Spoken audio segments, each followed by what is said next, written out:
welcome to W Rated, the show where we willingly watch the world's worst rated movies. Today, you've joined us on this year's Road to Razzies, our annual season of episodes looking at the nominations for the controversial Golden Raspberry Awards 2024. For new listeners, I'm Daisy, and as always, I'm joined by podcast co-creator, host and editor Clare. Clare, would you like to tell us which film we're talking about this episode? Today we're talking about Expendables 4, which is nominated for 7 Razzie Awards. These include Worst Picture, Worst Director for Scott Waugh, Worst Supporting Actress for Megan Fox, Worst Supporting Actor for Sylvester Stallone, Worst Screen Couple for any two Merciless Mercenaries, Worst Prequel, Remake, Ripoff or Sequel, and Worst Screenplay for Kurt Wimmer, Tad Daggerhart, Max Adams and Spenser Cohen. Daisy, do you want to give it its proper name?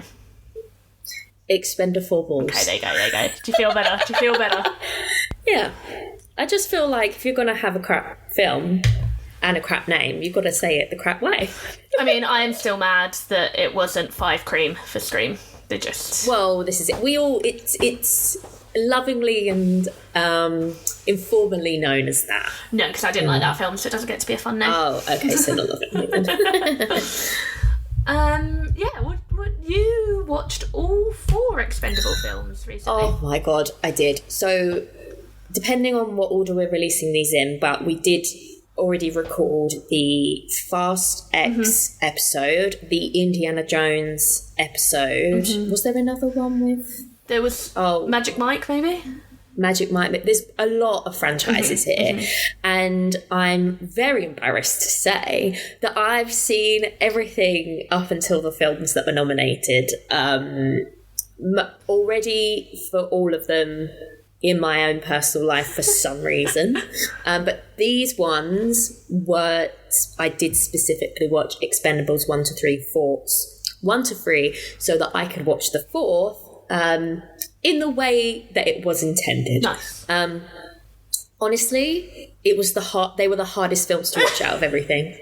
Not even this one, just 1 to 3. Interesting. Just 1 to 3. Interesting. They were probably my lowest rating out of... I can't remember what I rated everything because I was waiting until we'd done the episodes and then rated them, because I do find that my rating's much more accurate once I've spoken about how I feel about films. But those ones, because we weren't doing them for the podcast, I did review them on Letterboxd and rate straight away. And yeah, honestly, bottom of the barrel. I feel like you got off lightly by this being the only one that you watched. I was going to say to you, I thought that you would like this one least, in that you watched it after the other 3, and on the handful of reviews I looked at after watching it last night, people were saying that this franchise is dead, they need to let it go. But what it sounds like is that you thought this one was maybe better than some of the original ones. By a sliver. Oh, okay. And the reason I would say that is because, and this is where I get into my data analysis brain, the people who are watching Expend4bles, sorry, are going to be the people that liked Expendables 1, 2 and 3. Except me. And people who are also masochistic. So my theory is it's like survivor bias. Where they're biased because they're still here. Because most people who didn't like the first 3 aren't going to watch the 4th one. Oh, yeah. Do you see what I mean? So, and the reason I liked this one slightly more is just because I think comprehensively as a film, visually, things like editing, things like story plot, beats, it's a film. Whereas the things I'd struggled with before was that. And one thing I should say about 4 is the reason it doesn't work is, and everyone else agrees, is because it doesn't have the draw of the franchise, which is all of the action hero casts. Unfortunately, whilst the 1 to 3 does have that, it fails on every other filmmaking count. I think maybe 2 out of 3 were actually incompetently made. The worst thing about them was just that they were really boring. You've got all of these action stars from the 80s and 90s that have done plenty of cheese. They've done plenty of cool... What I said in my first review was this should either be super cool or really fun and stupid. It's neither. The first one takes itself so seriously that it's just a bore. And then you get on to 2, and I think that was the one that I felt was just like so like nothing. Like the plot was so thin. And the worst thing about that is I think they tried to ease the rating, and it felt like every time a punch was thrown, you never saw the impact. And I did point that out actually in my review, and then I read someone else's review and I read that they tried to ease the rating, and that's why. So it was almost as if like you're taking all of the things that should make this unique. It felt so watered down and like just left for nothing.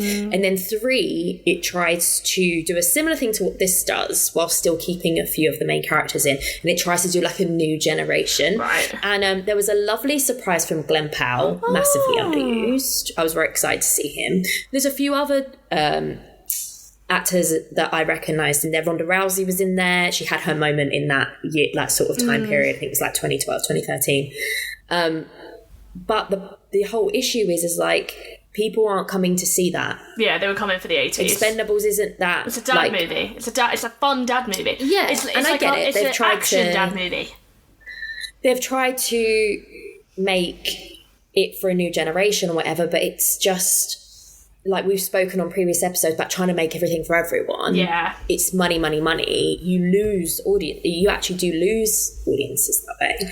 So that was kind of they got better, but that kind of was why that didn't work. And then this is just, it's completely, even though the first 3 didn't work for me, ultimately they still have what does make them the selling point, even if they didn't utilize it in the right way.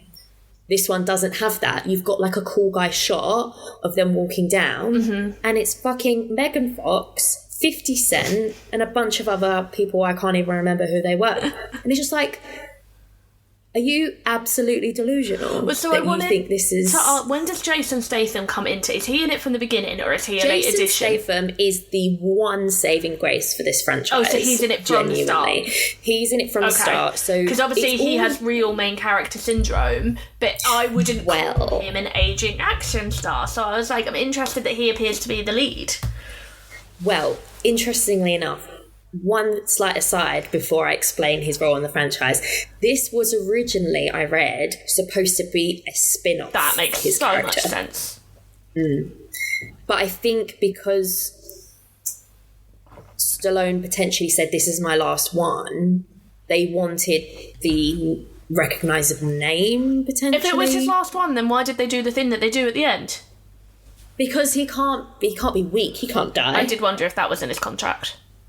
Sorry, spoilers for that, guys. Well, I think, I've given up with spoiler warnings. Now, you guys know what's up. Why are you listening to this if you plan on seeing it afterwards? That's what I would say. Why do you plan on seeing it? Well, this is it in the first place. But yes, so the main characters throughout the whole franchise are... Jason Statham as Lee Christmas and Sylvester Stallone as I can't remember his name. Hang on. Unimportant. I've got it in front of me. Barney Ross. They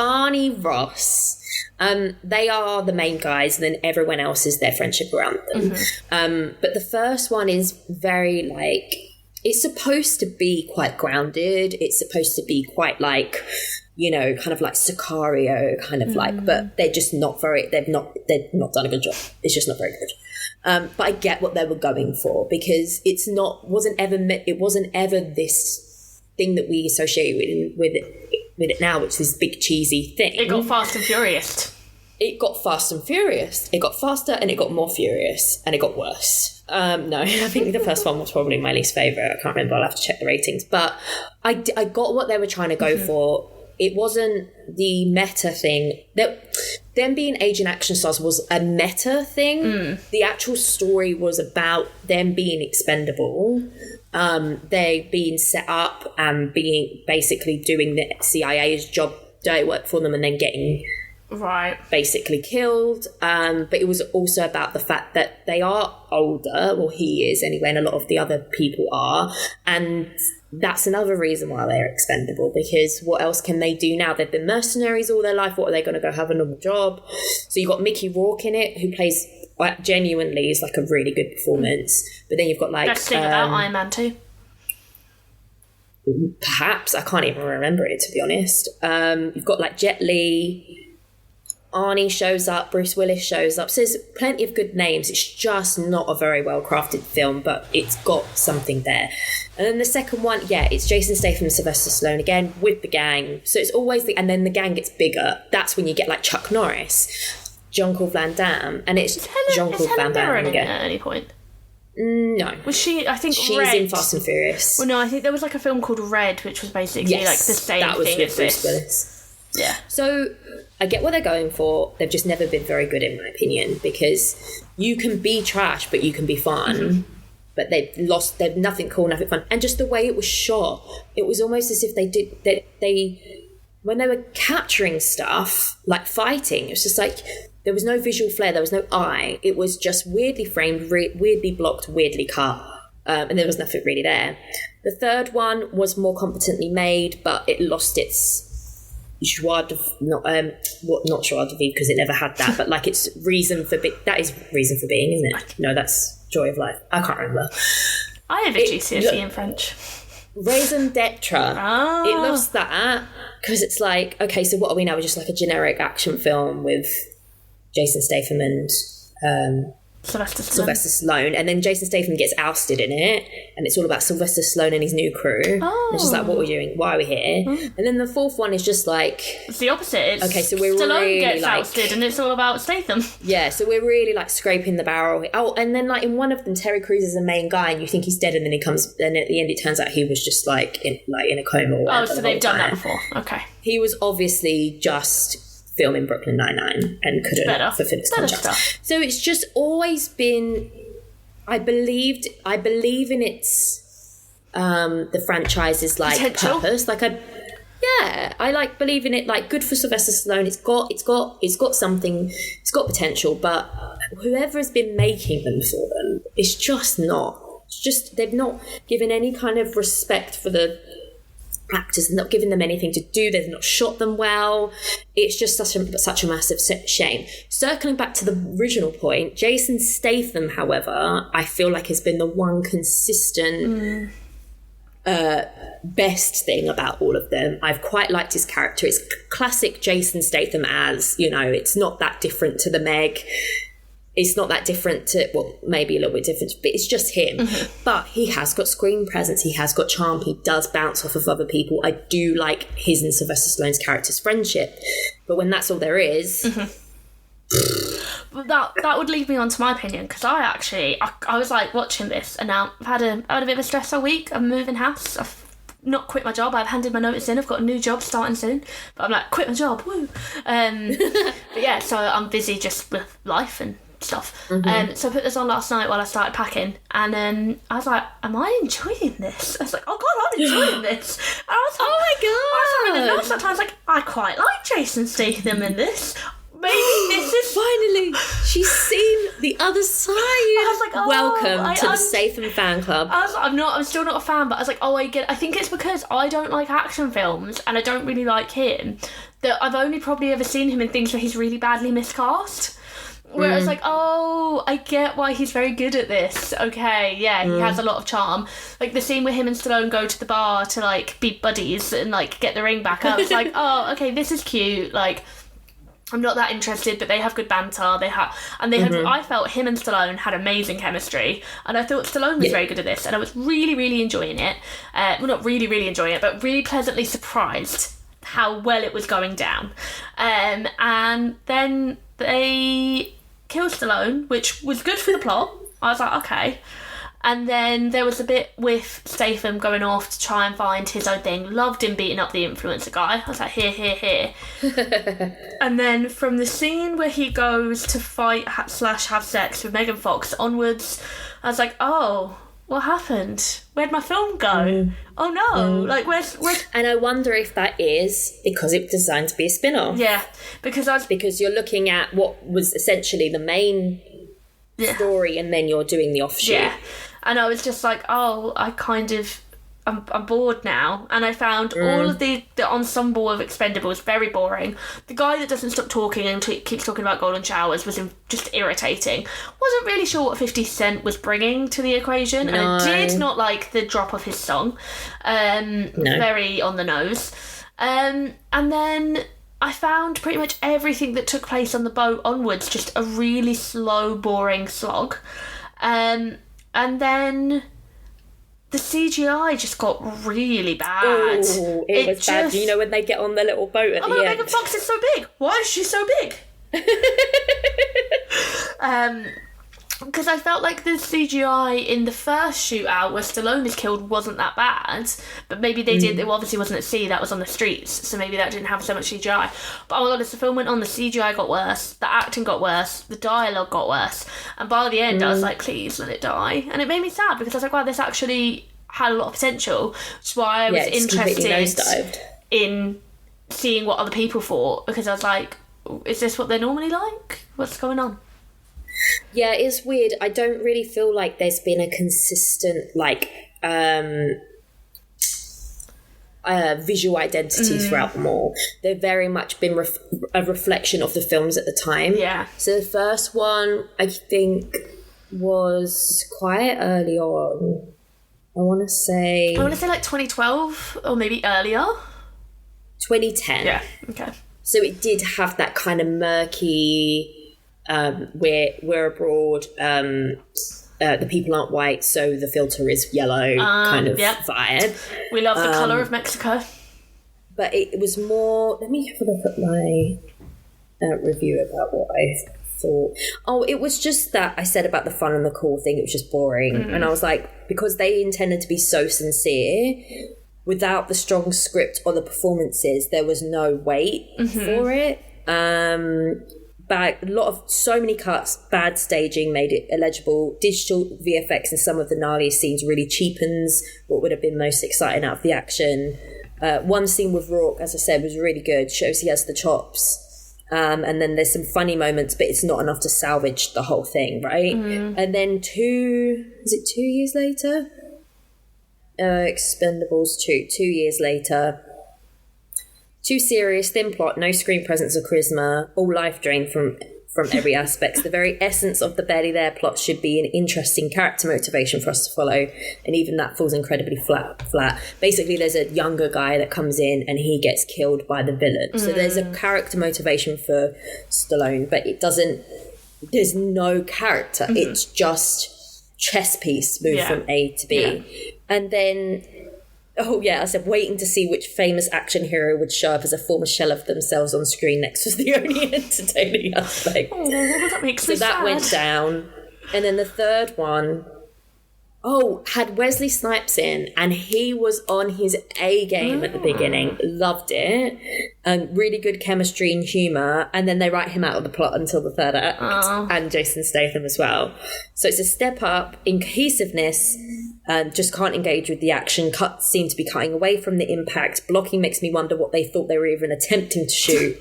I close my eyes every now and then when Antonio Banderas is on screen to imagine Puss in Boots as part of the crew, which provided relief for all of a few seconds.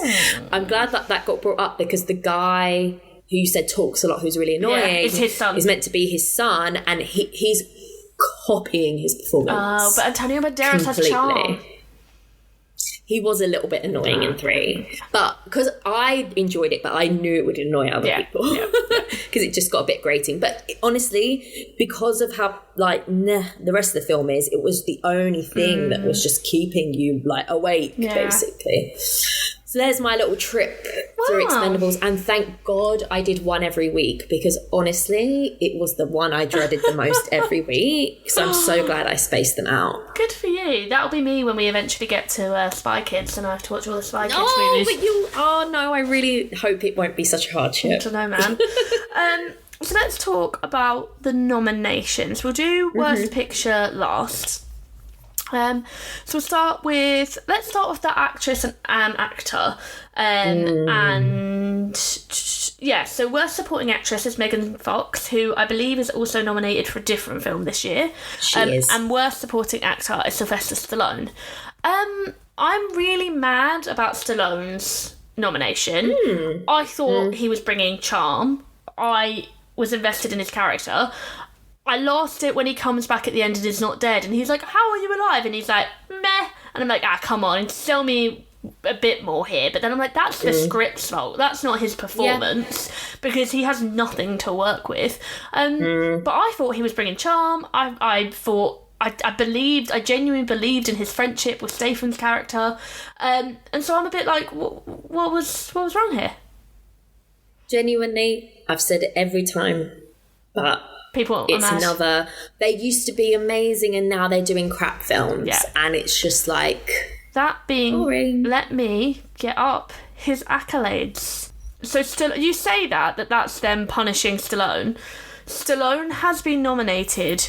I think we've had this conversation before. So many. I can't even count. No, I know, but people still respect him. I know, but I can't even count how many nominations he has, Daisy. There are so many. Okay, well, it's not included in my theory in that people, they just think he's crap. 11, 12, 13, 14, 15, 16, 17, 18, 19... Oh, wait, some of these are multiple nominations, Daisy. Jesus Christ, hang on. 1, 2... Okay, so they really just don't like 3, Sylvester Stallone. 4, 5... 6, 7. But that doesn't 8, mean to say 9, he hasn't been punished all this time 10, because of Rocky. 11, 12. We'll come back to that one.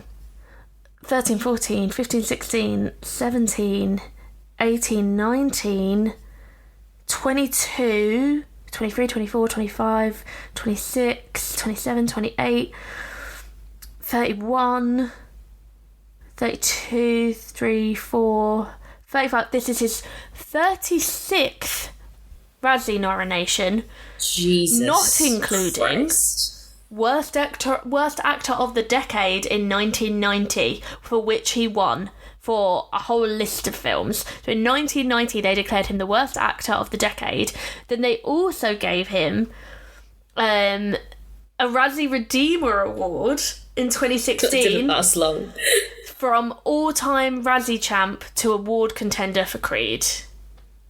So he went from the all-time Razzie nominee, which I'd imagine he still is, to then being nominated for a thing. He was also nominated as worst director for the original The Expendables. Oh, sorry. He was nominated and won worst actor of the decade in 1990. In 2000, they gave him worst actor of the century. For 99.5% of everything he's ever done. So I think what we're learning here is they just really fucking hate Stallone. Yeah. I think that's all that can be said about that, to be honest. I'm so glad I checked. No, it's good. So he doesn't fit in with my theory. They just fucking hate his guts. Jesus Christ. They just, Boy. I want to see if they... Who's to say, though, if this is warranted amongst the Drek that he has previously produced? I don't know. Well, I've not seen everything he's done. It got nominated... The original one, which he directed, got nominated. That was the only award it was nominated for, was Worst Director for him, but they didn't like the first one. Then let's have a quick look at the second one. I make it right for direction, to be honest, because it's pretty... The second one didn't get any noms. Or at least according to Wikipedia, the best source. And then let me just check free, if I can find free. I trust Wikipedia more than most things now, given the way the world is. Accolades for free. And number 3 got 3 nominations for Worst Supporting Actor for Mel Gibson, Kelsey Grammer and Arnold Schwarzenegger. Kelsey Grammer won. I don't think he was that bad. Okay. So they didn't like 1. They liked 2, or no one saw 2, and then they didn't like 3, and they don't like 4. But yeah, I think Stallone doesn't deserve this nom, but clearly there is some beef there. Yeah. Just looking at who else has been nominated for that one. It was Bill Murray, Michael Douglas, Mel Gibson for something we haven't discussed yet, Confidential Informant, and Franco Nero from The Pope's Exorcist. And to be honest, I mean, we haven't spoken about Confidential Informant yet, but this is not like the worst group ever. These are pretty fine. Out of them, I'd give it to Mel Gibson. And honestly, I don't even think that was a particularly bad. It's just of them all, it seemed like the laziest. But we'll talk about that in the episode. Yes. But yeah, I'd either give it to him or Bill Murray because of, again, they both just seemed like kind of phoned in performances. But that, actually, I don't even agree really with that. So yeah, just maybe they just didn't have that many people for supporting actor. Yeah, I really struggled when I was doing my own nominations for the Online Association of Female Film Critics, of which I am a member, to do good nominations, not bad, for supporting actor. I just didn't have anyone. I ended up doing Michael Cera for Barbie, which actually, in fairness, I think was deserved. Alan carried that movie. He was a gem. But yeah, I did actually really find supporting actor quite difficult this year on the flip side. So maybe it was just a very average year. I think it was also like a big leading man year, so there weren't that many like smaller roles. Notable roles. Yeah. Worst supporting actress for Megan Fox. Other than that, I don't think she deserves to be here either. There were times when I really enjoyed what she was doing. Her and Statham at the end in the bar, I felt like had good chemistry. I felt like at the bar, because I actually thought they were the nomination for Screen Couple, because in the scene at the bar, I thought they had great chemistry and I got it. The scene where they are fighting / having sex was one of the worst written scenes. Oh my god, it was just, I thought it was badly shot, it was badly acted, it was badly written. Everything about that scene was awful. I was like, I think the first scene where she's introduced was god-awful. Where she's just been hysterical.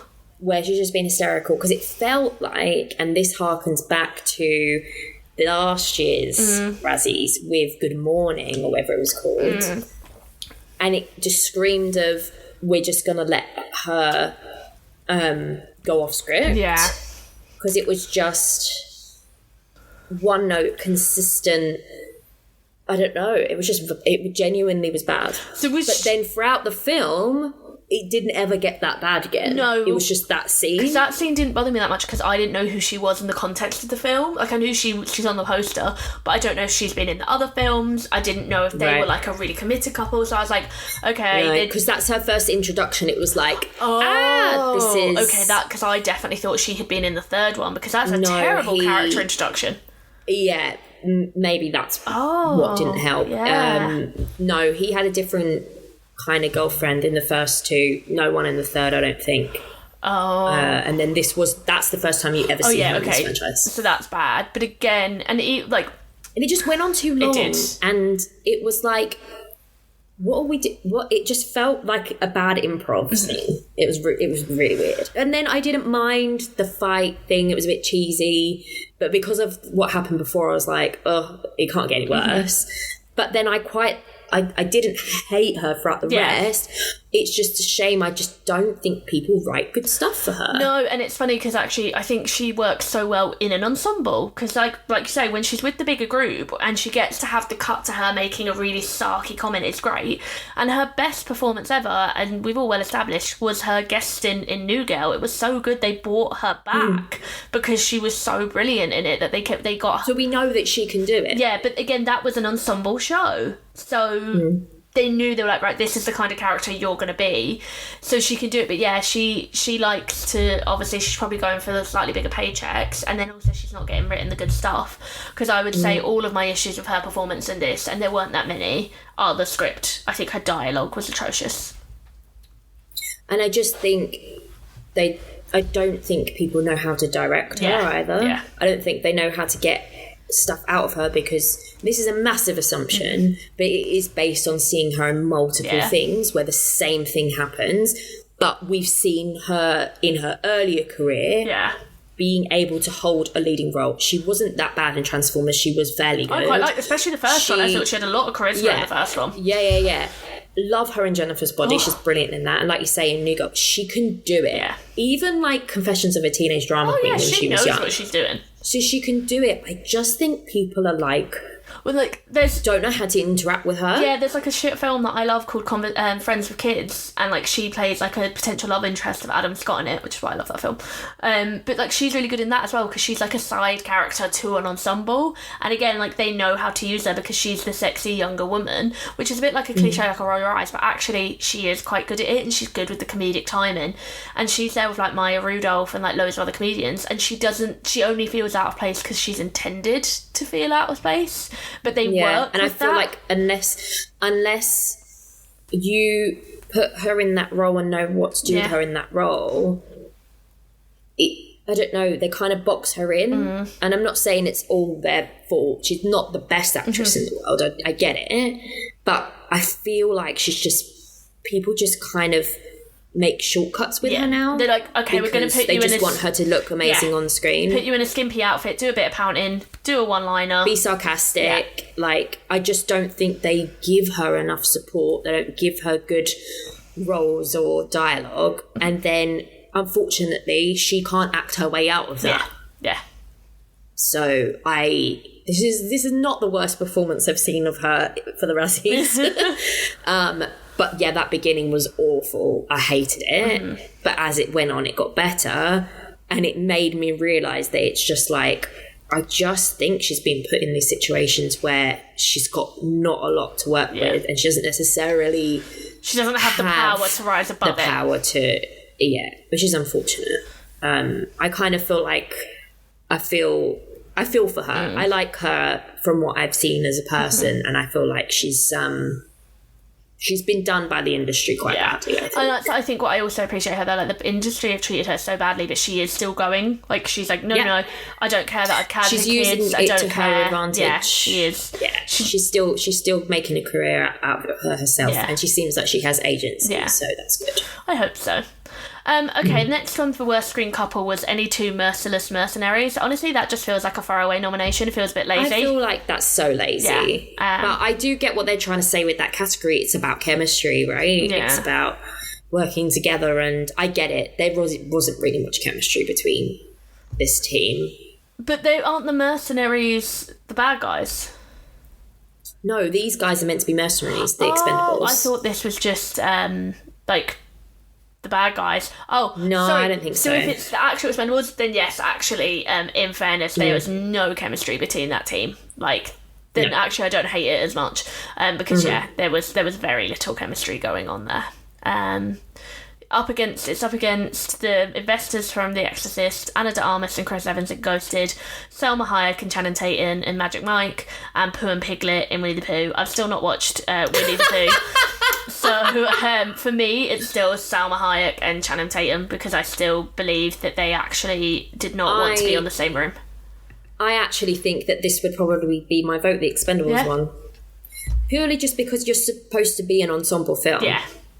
But none of it ever felt ensemble to me. All of the ensemble scenes felt like the B plot to me. And, like, spoiler alert, but Pooh and Piglet aren't ever really on screen together. Oh, no. Sorry to spoil it for you. Is that why they're a bad couple? Because they don't have to spend time together? I just don't really understand how it's a screen combo. They're not really... Oh. Sorry, I probably really spoiled that there. But it's I thought they would hold hands while they stabbed people. Maybe they do. I don't want to spoil it. When I say really, I don't mean they not ever. But that I don't joy really understand awaits that me nomination. in the future. Right, I will not say any more about that film. I don't want to spoil it. Okay, worst screenplay for Kurt Wimmer, Tad, Daggerhart, Max Adams and Spencer Cohen. I think it does deserve this nom. The screenplay wasn't very good, and the writing of how Stallone is still alive is some of the worst writing I've ever seen, and so for that alone, it gets... How on earth could he believe that man, who is easily 1.5 feet smaller than him, and a completely different body shape and size... believe that was his corpse and not that other guy. Yeah. Just... I mean, looking at the other screenplays, with in mind Blood and Honey without saying anything about it, no, The Exorcist is my worst. But Expendables ain't great. It really ain't great. It's just like... Yeah, at the moment I'd be torn between this and The Exorcist for this one. We'll have to see when I watch Winnie the Pooh and we do our roundup episode.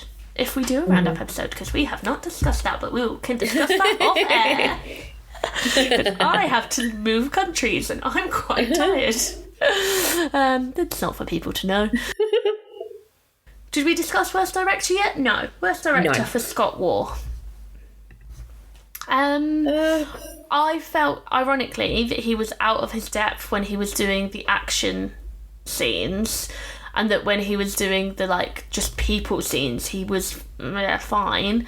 But I can't say I would argue against this nomination either. It was just fine in a sense of, like... Yeah. It didn't feel like there was any direction. Like, it... And I'm not saying that there is a bad version of that sentence where it's like, where was the director? What was happening? This is the kind of film that I feel like you don't need a director. Maybe the that's what she thought she was doing on Don't Worry, Darling. She was like, this film doesn't need a director. Was that last year? Where's that showing? I would have loved a rewatch of that. Like, I don't think I really enjoyed it, but I would have enjoyed a rewatch. It's just one of those ones where it's just like, it felt like a Super Bowl ad or something. It wasn't artistic direction. It was just, we need someone to yell action. And I would say that's quite insulting, because there was a really good Super Bowl advert for mayonnaise with a cat that actually I thought was directed beautifully and was very cinematic. Oh yeah, no qualms with ad direction. It serves its purpose, but that is to sell products. Yeah, true. Well, it sold me the cat. I'm still never going to eat mayonnaise. Well, there you go. Cat it was worked. Really damn cute. What I mean to say is that it kind of just felt very glossy, very, people are standing around on a set talking to each other. I can't really remember. I actually think I did prefer the action on this. I think if I did see any direction with anything, it was the action. Because, oh my God, Claire, you should have seen it in the previous ones.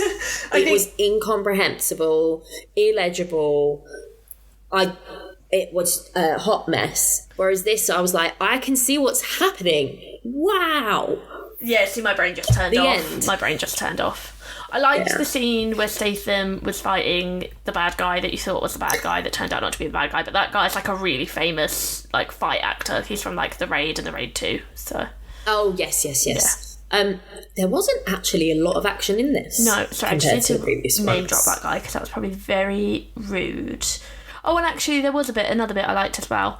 What was that guy's name? Working with? Was it Iko? Tony Young? Iko Uwais.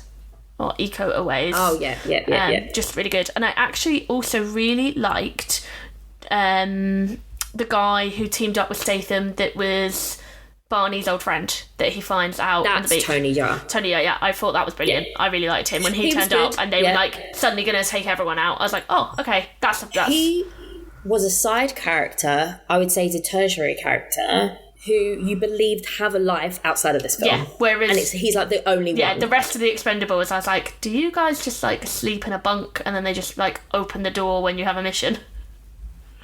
Genuinely. Like, I think I was most disappointed by 50 Cent because it's a bit like... Why was he there? Okay, you're doing acting now. Interesting. What's this about? Like, and he was the most nondescript, and I'm not blaming this all on him. The character was the most nondescript thing. The only thing I can remember about his character wasn't even about his character. It was the fact that they played a 50 Cent song in it. It's funny because there's the only notable thing. He's been acting for well over the decade. Of course he has. Decades and a half. Yeah. And so it was a shame. It was like, wow, go girl, give us nothing. Like he just, I was like, why are you here? Like other than to just look grumpy. He looked grumpy really well. But that wasn't his characterization though. No. It was just extremely bland. Yeah. I would probably put him in supporting actor rather than Stallone. Yeah, same. And it's not even like whenever we say this stuff, it's never out of like meanness or like harshness. It's sometimes. Just like if there's malice behind it. But it's just like, what are you going to do? This is a huge blockbuster film, and I just feel like when it comes to this level, there should be higher expectations for this shit. Fair. So then the last two nominations are for the worst prequel, remake, rip-off or sequel, and for worst picture. So how do you feel about those, having seen the others? I wouldn't put it in sequel, that's for sure. I think it was probably the one that I think I didn't necessarily... God, I didn't really like any of them. I think I did prefer this one out of all of them. Mm-hmm. It was almost as if it was like, wow, from a technicality point of view, this is better, but you've lost all the other bits that were like slightly good in the first three that made this something that isn't just a generic action film. This is meant to be something else. So I wouldn't put it as a sequel because I think the originals are worse. Mm-hmm. Picture, though, let me see, what is it nominated for? See, it's out of all of them that I've watched, I've got one, I've got to add one to the list, so, but that's fine. Out of all of them that I've watched, this would be my 9 out of 16. Okay. So it's pretty down the middle. Yeah.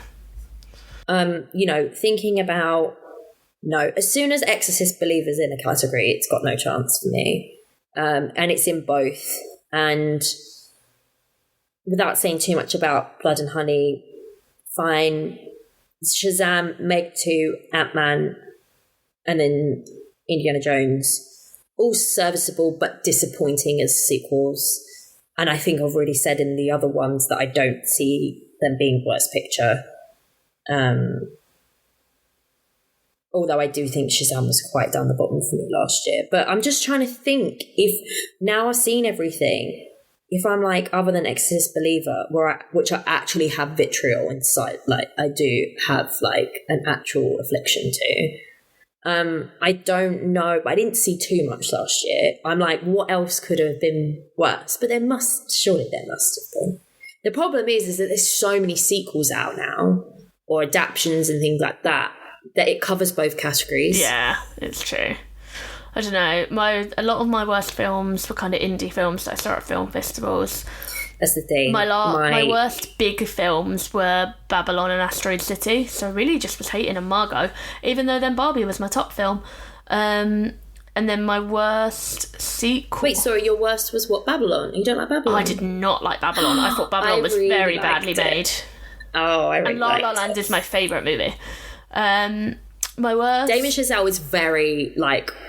Yeah. He's like the Shyamalan of drama. And I just thought there was so much bad about that film, and it made me sad because I really wanted to like it. My worst rip-off remake sequel thing was The Little Mermaid, but then following that it actually would have been Ant-Man of all the ones that I watched last year.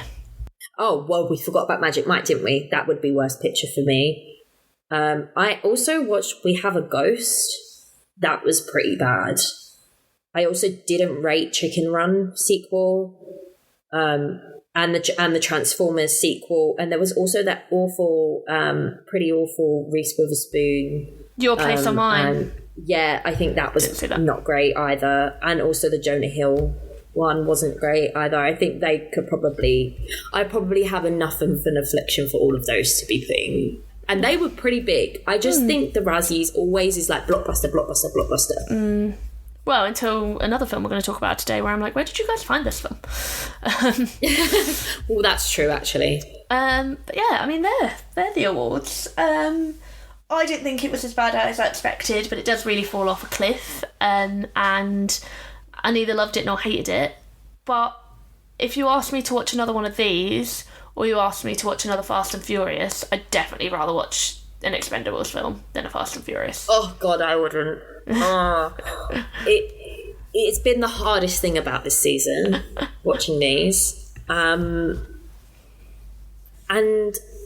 they're just way worse than I expected. I really thought that there would be something. And we know that I like to veer on the positive side and I like to see the good in things. But my God, it was difficult to get through those. So all in all, I didn't mind 4 because it was the easiest to get through out of all of them. But considering the amount of work I've put in to get to this point, I feel like it should be punished a little bit. But no, I mean, I think in summary, it's not good on all accounts. It's pretty poor across the board. I think I'm slightly biased, slightly got rose-tinted glasses because it wasn't as bad as I was expecting. So I would probably say this is like, I would even 2.5. I